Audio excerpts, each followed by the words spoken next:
I want to take a couple questions at a time, and I know there's a gentleman up, or maybe a lady, I'm sorry, I can't see all that way that far, in black, and then one other person, a gentleman in kind of a gray shirt who's waving his arm. So we'll take both of those questions, and then we'll have the panel respond. The woman up in the black.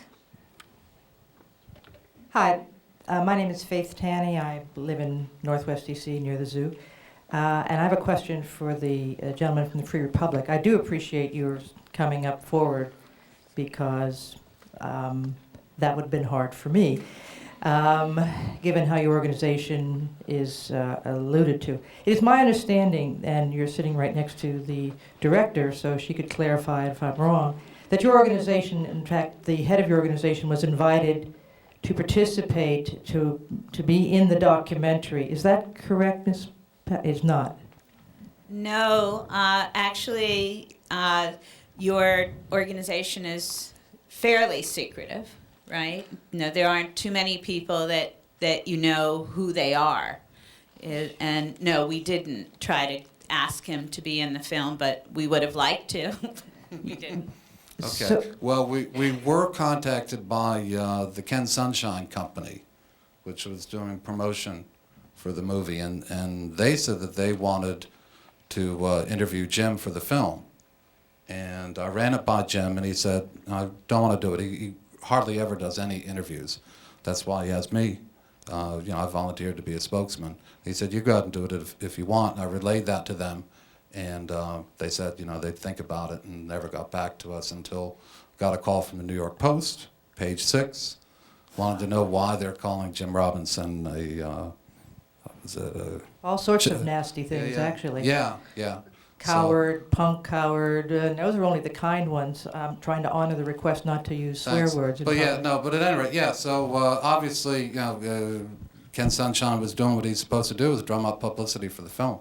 And I just want to say, in case I don't get the chance, it is a good film, and I do like it. And when I write it up on Free Republic, I'll give it a good review. Wow. Yeah. We've been reading so much of what you do write, not you in particular, but what people write on Free Republic. It's given us many hours of enjoyment. It can be quite harsh at times, and I don't like it when they go after people's looks so much. I try not to do that myself, because I'm not on the slim side anymore. But I mean, that's how people are. They do it on the right, they do it on the left. It's just kind of human nature. But go ahead. Gentlemen with the mic. Can you just tell me what you like about the film and I like the family part. Probably my favorite bit was the Halloween bit. Yeah, I mean that was great. I love the music segments. I mean the problem is that, and it's not really touched so much on the film, is that in the interviews that came out in the spring and summer for the new album, the Dixie Chicks had a real elitist attitude towards a lot of their country fans. And when you're trying to bring people to your shows, insulting them in the press the way they did was not good. Looking into the camera and going, Bush, you're a dumb fuck. That's going to turn a lot of people off that even might be inclined to look past a lot of stuff, because it just gets to be impudent and sometimes foolish. The gentleman up there. Yes, my name is Art Brodsky. I'm from Olney, Maryland. I have a question for Mudcat.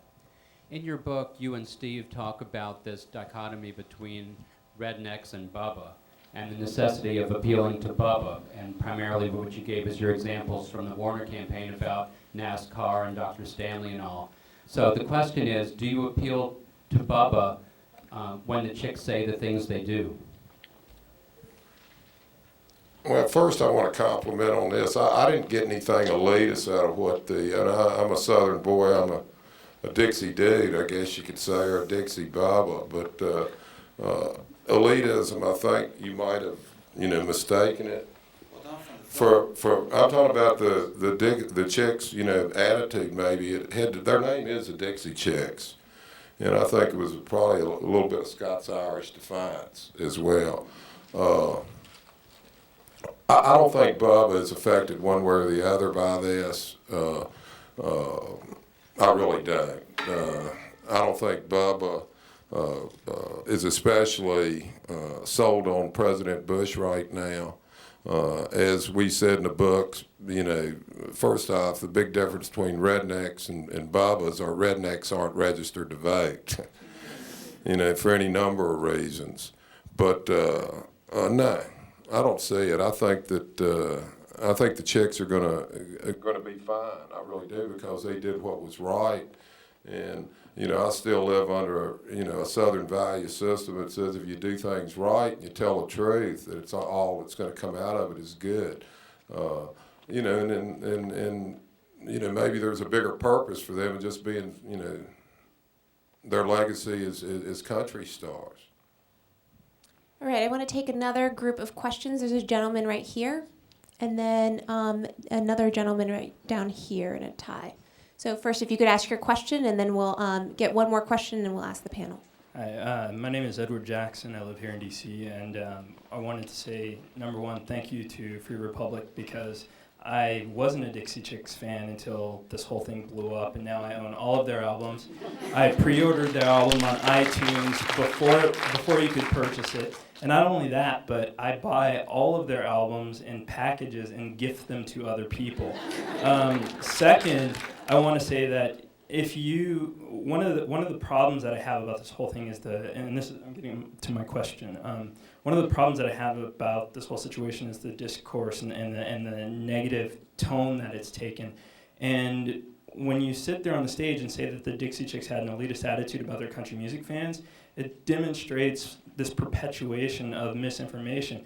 If you listen to them and you read their interviews and you saw them on television, they love country music. They love their fans. What they didn't like was the nasty, venomous attitude that's taken over politics. And I want to know what you can do at Free Republic to encourage more civil discourse between conservatives and liberals, and what you can do to rein your folks in so that they're not making death threats to people who are, and I agree with Mudcat, are heroes, in my opinion. Well, yeah. Just one second. Let me just grab one more question, and then we'll address that. Sir? I work for a strong woman who was in the public eye, who also had the same timing as the Dixie Chicks in speaking out against the war, and it was vilified by the same networks and other places. Her name is Representative Cynthia McKinney, and I think, to me, the country, I don't even watch television anymore, but I think the country has devolved into a Jerry Springer show on the political level. And I think that most of what goes on in terms of commentary is just fight promotion. And you say, oh, this guy said this about you, what do you say about that? And it's not a way to have anything that I would call a free republic. I mean, I think the net effect here that you're talking about, this was not different to me than what I saw growing up in the 1950s. Sir, do you have a question? With the blackballing of artists and people. Well, I just wanted to make a comment. It's a mood, and I think that you can't be against wars only between wars. When wars start, it's when you have to talk about them. It's like asking somebody to be a vegetarian between meals.